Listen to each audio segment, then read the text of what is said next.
Assalamualaikum, dear all viewers and students and all those who have been preparing for PST JST and HST post. So this is the video for you all. हिन में जेको आहे असां discuss कंदासीं 7th class जे comprehension skills ते ऐं उन्हनि जी कुझु एक्सरसाइज ते जेके true false and some of the synonyms आहिनि मीन्स सेम मीनिंग उन्हनि खे डिस्कस कंदासीं। हाणे उन खां पहिरियों जेको रूल ॾिए थो प्री रीडिंग स्किल्स उन में चए थो बुक्स में पेज नंबर 1 ते you have to have a general idea of the text खे जनरल आइडिया वठिणो आहे, यानी the text is talking about the skim and scan reading. Skim and scan reading छा थींदी आहे? Skim reading असांजी उहा थींदी आहे कंहिं बि टेक्स्ट जो जनरल आइडिया तव्हां वठो, कंहिं बि टेक्स्ट जो थारोली पढ़ी वञो, क्विकली पढ़ी वञो, फास्ट में कंहिं बि टेक्स्ट खे पढ़ो ऐं उन जो जनरल आइडिया वठो ऐं सिर्फ़ु उन जो थीम मालूम करण लाइ वेदर द पैसेज जेको आहे कंहिं स्पोर्ट्स ते आहे, वेदर द पैसेज कंहिं साइंस ते आहे और कंहिं पैसेज मैनेजमेंट ते आहे, यूनिवर्सिटी ते आहे, कॉलेज लाइफ ते आहे, फैमिली ते आहे, पॉल्यूशन ते आहे, ही पैसेज आहे छा जे बारे में। सभ खां पहिरियों इन जो जनरल आइडिया वठण जे लाइ असां कंदा आहियूं स्किम रीडिंग। उन खां पोइ असां पढ़ंदा आहियूं स्कैन रीडिंग, ॾिसंदा आहियूं त उहो पैसेज आहे छा जे बारे में, उन जी पर्टिकुलर इंफॉर्मेशन फाइंड आउट कंदा आहियूं, उन जा नेम्स फाइंड आउट कंदा आहियूं या फैक्ट्स ऐं फिगर फाइंड आउट कंदा आहियूं ऐं उन जी टेक्स्ट खे असां एनालाइज़ कंदा आहियूं का स्पेसिफिक इंफॉर्मेशन जे लाइ उनखे असां स्किन रीडिंग चवंदा आहियूं। ऐं स्किन रीडिंग क्लियर थी हूंदी। स्किम यानी जनरल आइडिया जे टेक्स्ट खे पैसेज खे पढ़ण जे लाइ, स्किन रीडिंग स्पेसिफिक इंफॉर्मेशन जे लाइ, नेम्स फैक्ट्स ऐं फिगर खे डिस्कस करण जे लाइ असां स्किन रीडिंग चवंदा आहियूं। उन खां पोइ ते जेको आहे उन जी जेके टेक्स्ट में कुझु सिनोनिम्स ॾिनल हूंदा आहिनि उन्हनि खे उन जी डिड्यूस कयो, उन जी मीनिंग खे असां डिड्यूस करण जे लाइ असां प्रियोर नॉलेज बि यूज़ करे सघूं था। डिड्यूस करिणो आहे तव्हांखे एंड उन खां पोइ चए थो कॉम्प्रीहेंड या इंटरप्रिएट द टेक्स्ट खे तव्हांखे इंटरप्रिएट करिणो आहे, कॉम्प्रीहेंड करिणो आहे। हिकु रीडिंग सां कॾहिं बि टेक्स्ट खे तव्हां सम्झी कोन पिया सघो। कोशिशि कयो 1 रीडिंग ॾियो स्किम रीडिंग जे लाइ, थारोली पैसेज खे क्विकली पढ़ो, उन खां पोइ वरी स्पेसिफिक इंफॉर्मेशन जे लाइ पढ़ो, वरी 3rd टाइम उनखे रीडिंग ॾियो त जीअं तव्हां उन जा सिनोनिम्स या इंटरनम्स या तव्हां को पुछियो थो वञे अकॉर्डिंग टू द कॉन्टेक्स्ट मुताबिक़ जेको आहे। इवन तव्हां कॾहिं बि जल्दबाज़ी न कयो त कॾहिं कॾहिं ईअं थींदो आहे स्टूडेंट खे सिनोनिम ईंदो आहे उहो हरीदली छा कंदो आहे, उन राइट ऑप्शन खे टिक करे वठंदो आहे त हीअ सिनोनिम मूंखे अचे पियो, बट ईअं न आहे। कॾहिं कॾहिं असांखे कॉन्टेक्चुअल मीनिंग खे ॾिसणो पवंदो आहे। सिनोनिम जी हिकिड़ी मीनिंग हूंदी आहे पर कॉन्टेक्स्ट में उन वर्ड जी ॿी मीनिंग हूंदी आहे, त तव्हांखे जेको आहे कॉन्टेक्चुअल मीनिंग बि ॾिसणी आहे। उन खां पोइ अप्लाई वर्ड नॉलेज, पंहिंजी वर्ड नॉलेज जेकी प्योर नॉलेज आहे उहो बि कॉन्टेक्स्ट ते टेक्स्ट ते पैसेज ते अप्लाई करे सघो पिया तव्हां। हाणे उन खां पोइ असां पैसेज ते ईंदासीं। जीअं पैसेज तव्हां पेज नंबर 2 ओपन कंदो 7th क्लास जो Sindh text book board English जो, त उन में पैसेज आहे। तव्हां उन पैसेज खे पैसेज तव्हांखे ॾिनल आहे मथे, उन पैसेज खे क्विकली पढ़ो। हाणे क्विकली पढ़ण सां तव्हांखे मेन शयूं नज़र ईंदियूं त अली जेको आहे उहो पंहिंजे बेड तां उथे पियो ऐं उथण खां पोइ हू वरी जेको आहे जल्दी कोशिशि करे थो त हू हरीदली वैन ते वञे ऐं हू जेको आहे पंहिंजी वेकेशन्स जा जेके डेज़ हुया उहे कीअं पंहिंजा स्पेंड कयईं वेकेशन्स जा, उहे उन्हनि पंहिंजे क्लासमेट्स खे ॿुधाए। उहो जेको हाणे 3 पैसेज ॾिनल आहिनि हिन में, पैसेज 1 आहे, पैसेज 2 आहे, पैसेज 3 आहे। I am talking about the passage 1। मां पैसेज 1 जे बारे में ॿुधायां पियो ऐं हू अक्सर करे अली छा कंदो आहे, उहो साइंस क्लासिस खे ऐं सोशल स्टडी जे क्लासिस खे इंजॉय कंदो आहे। He was also eager to attend his experiments, attend his science classes as well as social study classes. त हिन जो सोशल स्टडी क्लासिस हूंदो आहे, छाजे करे सोशल स्टडी में हिननि खे टीचर जेकी मिस सना पढ़ाईंदी आहे उहो हुन जे माइंड खे चैलेंज कंदी आहे त हू इंडिपेंडेंटली सोचनि, क्रिएटिवली सोचनि ऐं क्रिटिकल थिंकिंग हुननि जी इम्प्रूव इनहांस करण जी कोशिशि कंदी आहे। उन खां पोइ ही जेको आहे स्टेज ते वेंदो आहे ऐं ग्रीटिंग्स कंदो आहे।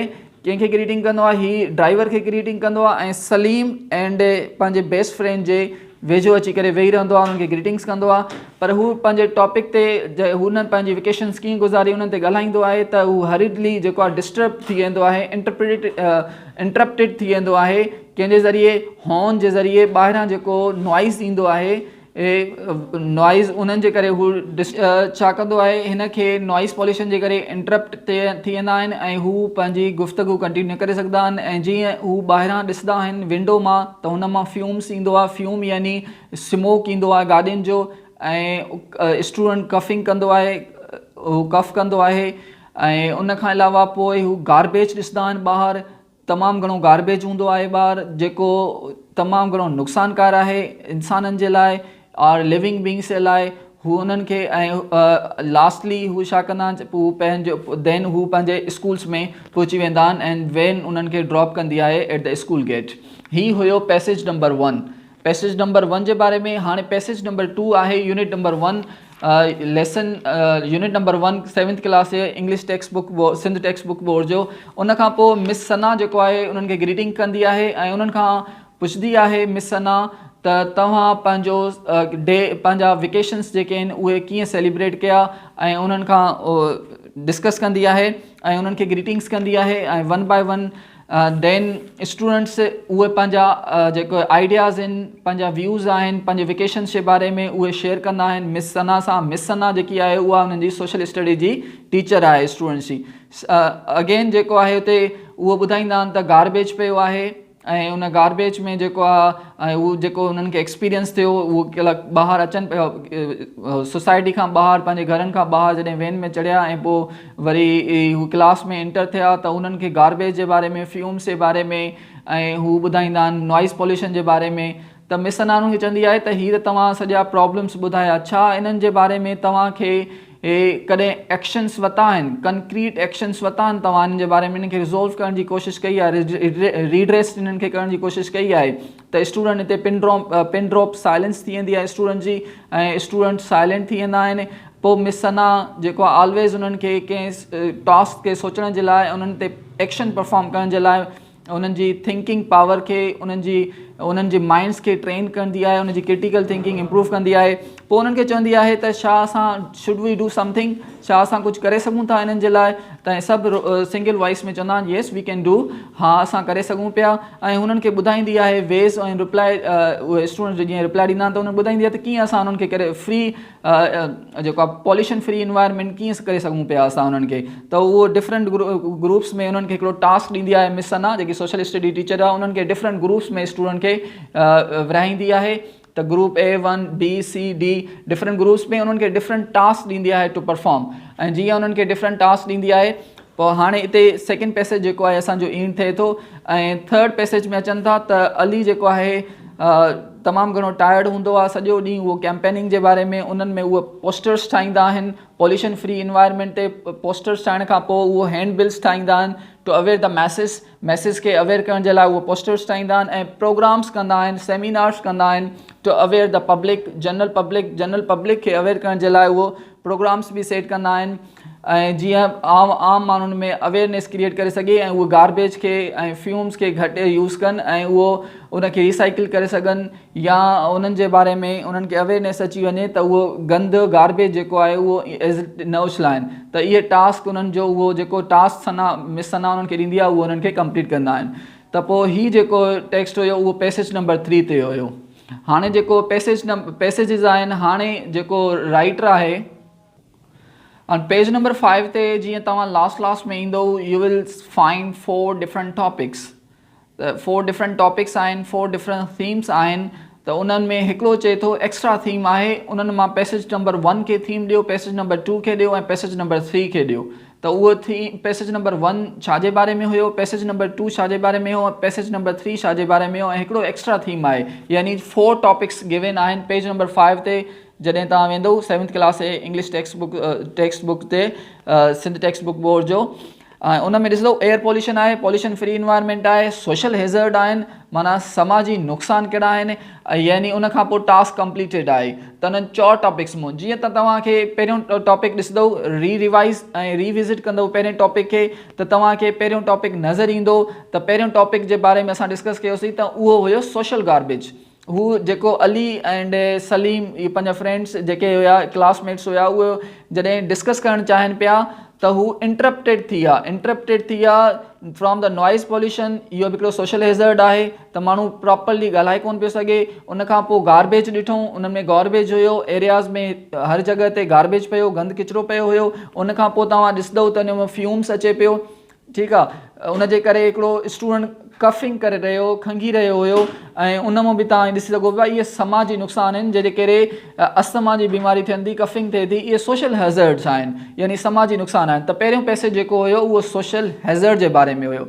ॿियो पैसेज जेकॾहिं असां डिस्कस कंदासीं त उन में मिस सना उन्हनि खे पुछे पई त छा असां कुझु करे सघूं पिया एनवायरमेंट जे बारे में, एनवायरमेंट खे फ्री पॉल्यूट फ्री करण जे लाइ, पॉल्यूशन फ्री एनवायरमेंट करण जे लाइ। त उहो मिस सना उन्हनि खां पुछा बि करे ऐं उन्हनि खे कुझु टास्क बि ॾिनई। त सेकेंड जेको पैसेज हुयो उहो हुयो पॉल्यूशन फ्री एनवायरमेंट जे बारे में। ऐं थर्ड जेको पैसेज हुयो उहो हुयो जेको मिस सना सेकेंड पैसेज में उन्हनि खे टास्क असाइन कयो हुयो पॉल्यूशन फ्री एनवायरमेंट ते। उन जो थर्ड पैसेज में उन टास्क खे डिफरेंट कैंपेन्स जे थ्रू, डिफरेंट सेमिनार्स जे थ्रू, डिफरेंट हैंडबिल डिस्ट्रीब्यूट करण जे थ्रू ऐं उन खां डिफरेंट अवेयरनेस सेशन्स करे हू मासिस खे अवेयर कनि पिया। ऐं उहो जेको टास्क असाइन वाज़ बाय मिस सना हर देयर सोशल स्टडी टीचर, उहो उन टास्क खे कंप्लीट कनि पाए students.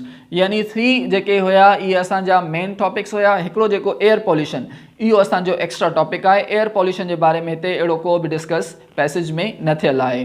Hope you are getting. ही असांजो कॉम्प्रीहेंशन पैसेज हुयो and I will recommend you should also go through the passage and these 3 passages. ऐं तव्हां हिन 3 पैसेजिस में कोशिशि कयो उन्हनि खे रीड कयो ऐं उनखे तव्हां पाण टेक्स्ट खे कॉन्टेक्चुअल मीनिंग करण जी कोशिशि कयो ऐं उनजी रिड्यूस कयो मीनिंग खे ऐं उनजे फाइंड आउट कयो त उहे डिफरेंट पैसेजिस जेके आहिनि छा जे बारे में आहिनि। ओके, सेकेंड नंबर ते जेकी एक्सरसाइज़ आहे उहो तव्हां पेज नंबर 6 ते ईंदो त उन में आहे त डिड्यूस द मीनिंग।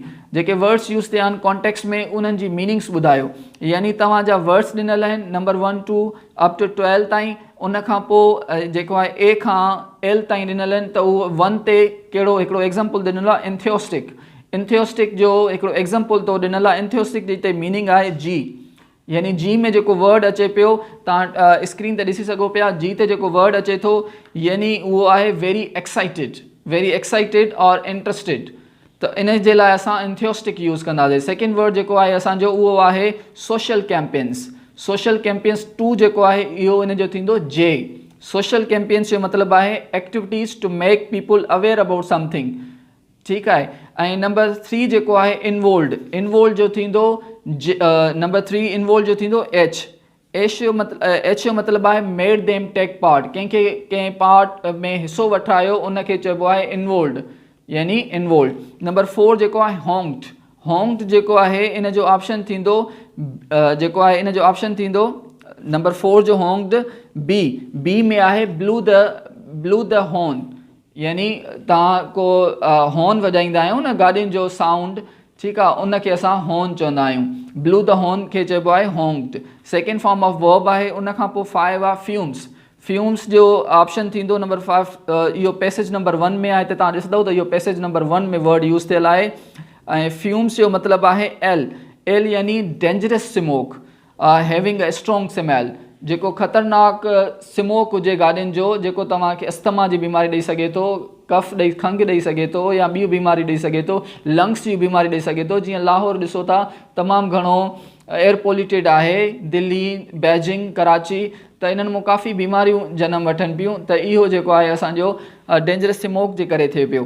त डेंजरस स्मोक आहे। ॿियो नंबर 6 आहे इमिटेड जो मतिलबु आहे इन जो ॾिसंदो नंबर 6 इमिटेड इन जो आहे के में ऑप्शन आहे प्रोड्यूस्ड। इमिटेड माना प्रोड्यूस माना ख़ासि थियणु। फ्यूम्स किथां ख़ासि थींदो आहे गाॾियुनि मां प्रोड्यूस थींदो आहे या ख़ासि थींदो आहे। उन खां 7 आहे पर्पसलेस जो मतिलबु आहे यानी नंबर 7 में डी ऑप्शन में आहे विदाउट एनी पर्पस और रीज़न। कंहिं बग़ैर कंहिं मक़सद जे या बग़ैर कंहिं सबब जे उनखे चइबो आहे पर्पसलेस। नंबर 8 आहे असाइन जो मतिलबु आहे गिव। कंहिंखे टास्क ॾियणु, कमु ॾियणु मीन्स गिव या असाइन। नंबर 9 आहे डेडलाइन जेको आहे मीन्स इन जो आहे ए ऑप्शन, यानी the date by which something will be completed.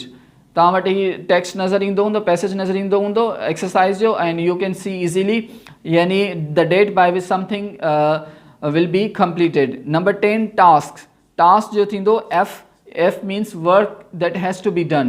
अहिड़ो कमु जेको तव्हांखे करिणो हुजे उनखे टास्क चइबो आहे.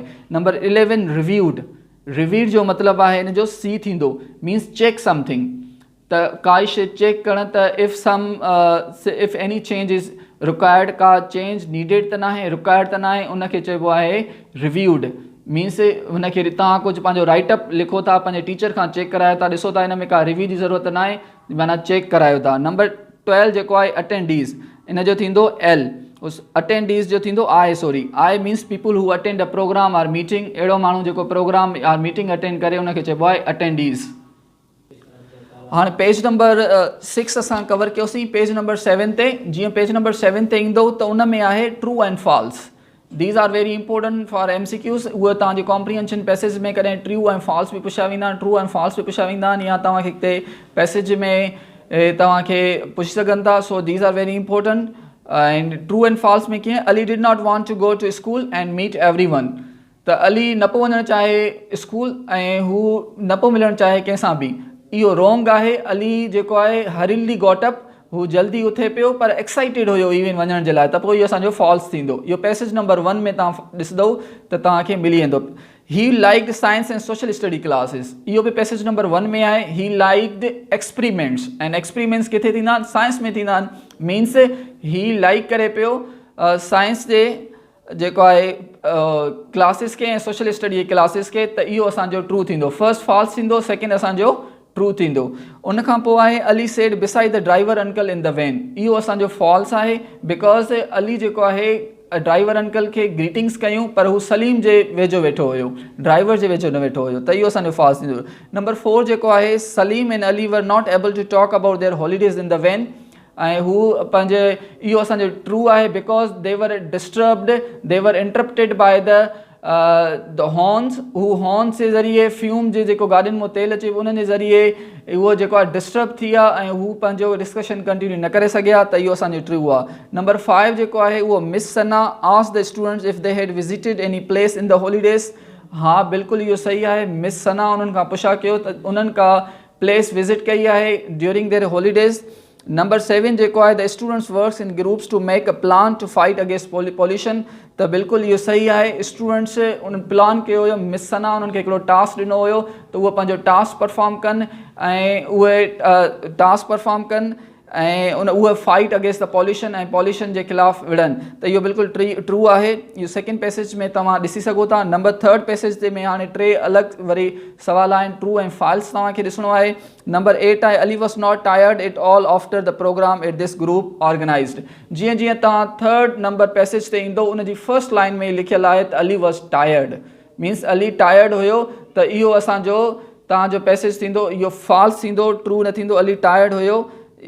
In number 9 ॾिसंदो the handbill about pollution were made by an advertising agency. त साॻी तव्हां 3rd नंबर पैसेज ते ॾिसंदो त handbills were made by them, means made by the students themselves. त हैंडबिल्स जेके ठाहिया उहे स्टूडेंट्स पाण ठाहिया, का एडवर्टाइज़मेंट एजेंसी उन्हनि जा हैंडबिल्स कोन ठाहिया हुया.